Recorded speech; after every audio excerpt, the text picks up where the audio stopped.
Okay, now we are going for D. Okay, we want to QD. Let's go for it. So here is D. It says write the rate equation. Okay, so in other words, the rate law is going to be K times the concentration of the reactants, right? So I'm going to have it as CR. Woo, that's a crazy guy. Is it H2O 6 3 plus? Aqueous this guy, okay, to the power of M multiplying SCN minus to the power of N. Okay, I don't need to put this aqueous thing. But anyway, it's the power of N. This is going to be my, they want the rate equation. So now I'm going to have to calculate everything. So this is going to be my rate law. And then now I'm going to have to calculate everything, this power of M and this power of N. Let's go. So for this guy, I'm going to pick two reactions where only heme changes. So I can see that in 1 and 2 he doesn't, so I can't. In 1 and 3 he does. Let's see, 1 and 3, this guy does not change, so yes, I can use 1 and 3. Okay, 1 to 3 he changes, but this guy does not, so I'm going to use 1 and 3. So I'll say 4, yeah, let's just put it. Okay, let's just put it. We can do it.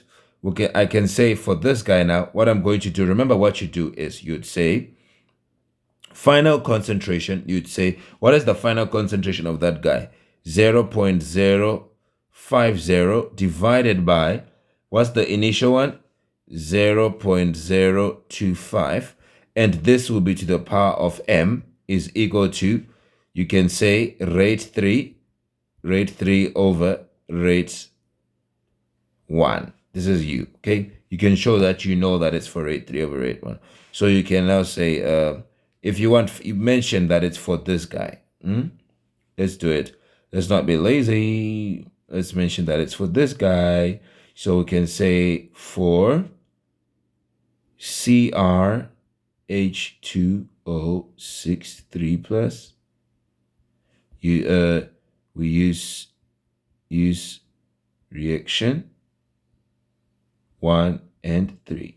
So basically what we're going to say now is final concentration 0.050 divided by initial 0.025. This is equal to, this to the power of M is equal to the rate 3. What is rate 3? 1.24 times 10 to the negative 3 divided by rate 1. 6.2 times 10 to the negative 4. Okay, that's what we're doing. So now what we would have to do is to calculate, okay? Here we would get 2 to the power of M is equal to, now yes, we get the other side. Let's get it. It's going to be,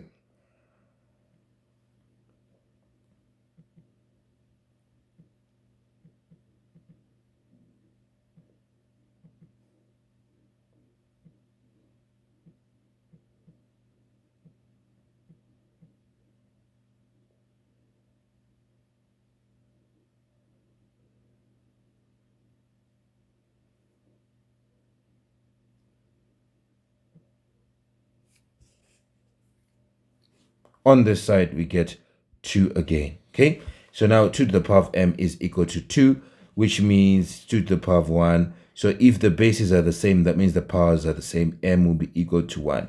Now we go for the other one. We say 4 SCN minus, okay? We need 2 reactions where only him changes and this other guy doesn't, which is 1 and 2, okay? Because this guy don't change. So use reactions, okay, reaction 1 and 2.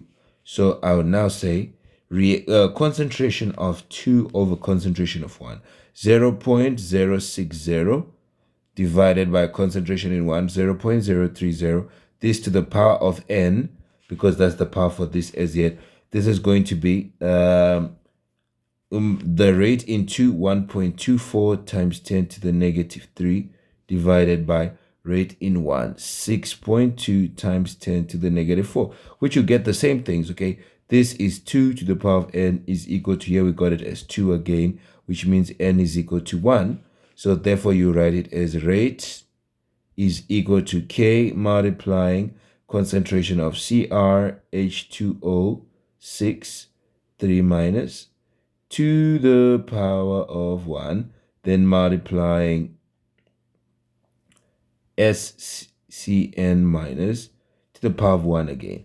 And this is going to be your rate law. You are done. Okay, the rate equation, you are done. Now, part II says calculate the value of the rate constant K. So here the rate constant K, we'll just say we take these two to the other side, rate over concentration of CrH2O 6 3 minus times the concentration of SCN minus. This should be equal to K. So we just choose one, any one of these three where you take. So I'll do experiment 1.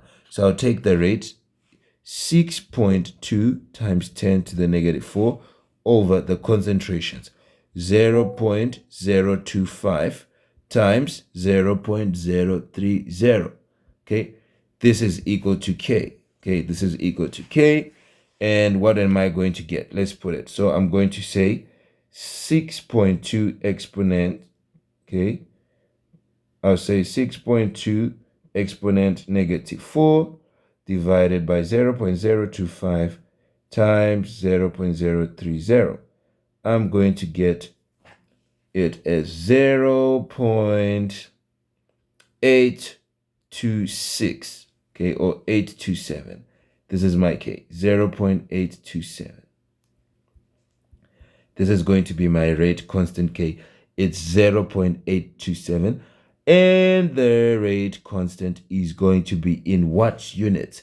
This is the rate which we saw. The rate is in moles per minute. So this is moles per minute. Okay. Molar per minute. Let's say molar per minute. Mean to the mean, to the minus 1. Then this is going to be molar. So 0.025 molar times 0.030 molar. So in here, I would say I have molar squared in the denominator. So my solution, remember, was 0.827. And I will have 1 molar in, because the molar cancel, I'll remain with 1 in the denominator. So it's molar to the minus 1, then minute to the minus 1. So that's what I have as my K. Now that is going to be my K. Calculate the value of the rate constant. And I just got it. This is the value of the rate constant. And you are done. That's what they wanted.